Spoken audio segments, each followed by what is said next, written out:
Hello, this is Rakhi Bose, Assistant Editor with Outlook, and I'm with Sharmita, who's the Senior Copy Editor. And we are here to talk about the Haryana election results. The results are still they're still being counted, the votes are still being counted. But as of now, what we can see is that the Congress, which was expecting a win this time, has fallen behind, and the BJP looks like the BJP is going to be forming government yet again in Haryana and it's coming back with a hat trick. This despite a majority of predictions giving the Congress an edge this time, and the Congress itself being very confident in the run-up to the polls. But as of now, around 36 seats have been declared for the BJP by the Election Commission.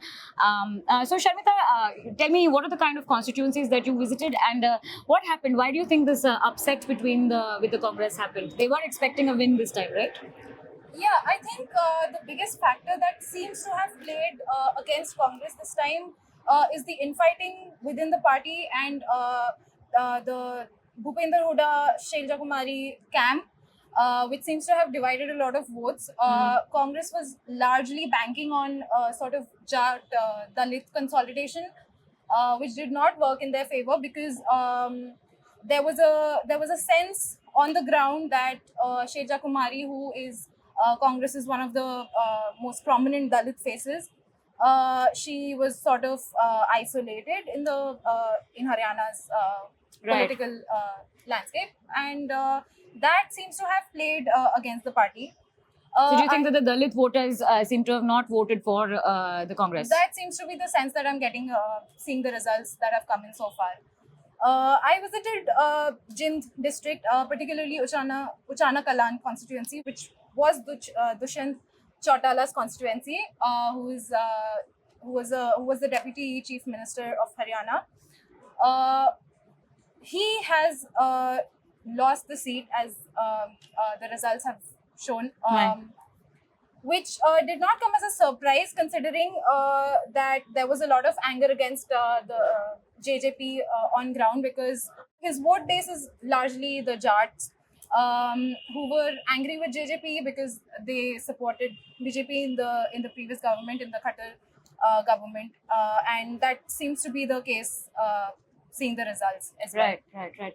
Do you also think that so for instance, Shailja Kumari's Congress's Dalit face, do you also think that patriarchy is something that played, that was one of the factors here that perhaps worked against Shailja, or because Haryana is known to be for its skewed sex ratio from a few years ago, and politics has also been male driven. What do you think? Do you think that is something that you saw on ground? Did you felt on ground?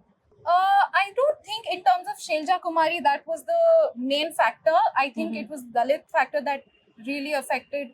As we can see, we'll of course know more about it once the data comes out. But as we can see so far, that the Dalit factor is what affected Shailja Kumari's or Congress's result. But I want to know from you, Rakhi, because you visited Julana, where Vinesh Fogart was one of the candidates, and She won.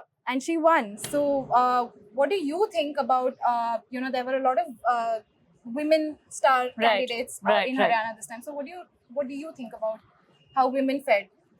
So mainly, I think Congress really tried to make their pitch for women's empowerment by bringing in, say, Vinesh Fogart, who just came back from the Olympics, and Vinesh Fogart, of course, won the seat with around 6,000 votes. She beat the BJP candidate, Captain Yogesh, with around 6,000 votes. But even there, I think they were expecting, Congress as well as Fogart were expecting a clean sweep.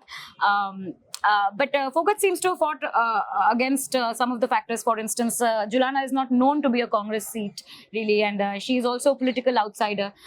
But she won on a solidarity wave, let's say, kind of where, people in Julana, even when I visited, everybody was, it was not about the party performance there. It was about, making Vinesh, who is Julana, is her, kind of sasural. So her husband is from Julana. So Julana ki bahu ko jitana hai was one of the sentiments, and I think that was also the sentiment to give her some respect following the Olympics debacle. But that being said, the elections remained largely male driven.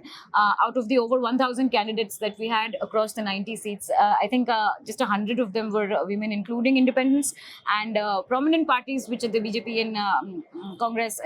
There were only 50 women who were fielded from these parties, and of course, some of the women did win. Shelly Chaudhary of INC won, and she defeated BJP's Pawan Saini, who's a big leader. Then Shruti Chaudhary, who's the granddaughter of Bansi Lal, also won. Then other candidates who won include Rabia Kidwai was an Aam Aadmi Party candidate who was expected to win, but she could not. She got around just 200 votes. We do see that a lot of independent women candidates won, but parties are not really throwing their weight behind women as candidates. And just before the elections, Ram Rahim Singh was, Gurmeet Ram Rahim was released on parole, and as we know, he's serving life imprisonment for 2 cases of rape, and that also kind of gives a message about how how much the parties are actually thinking about women or women's safety. While in some seats, for instance, like in Fogart's seat, only because she was the face of the anti-sexual harassment case, maybe that was one of the issues that was said. But in other seats, I don't think women's safety was not really a concern for voters, including women voters. While we do see that some of the women candidates have won this time, it has still remained a largely male show. Yeah. What do you think about the anti-incumbency factor, which, at least for me, I saw that a lot of people were talking about that on ground, but it did not really, play any role in the results. So anti-incumbency, even though parts that I visited, for instance, the Jind region, yes, there was a lot of anti-incumbency, but I think in the last 10 to 12 days, before the election, that is when the real kind of changes and the shifts happened. It was also the time when the tussle between Shailja and Huda also kind of really came to the fore, and Shailja was also not she was not campaigning also for the last 2 weeks before counting and before the elections. So I think it was the last 10 to 12 days when the kind of votes against Congress really consolidated. But anti-incumbency definitely was an issue, at least on ground, but it looks like it didn't really have that much of an effect on the actual results.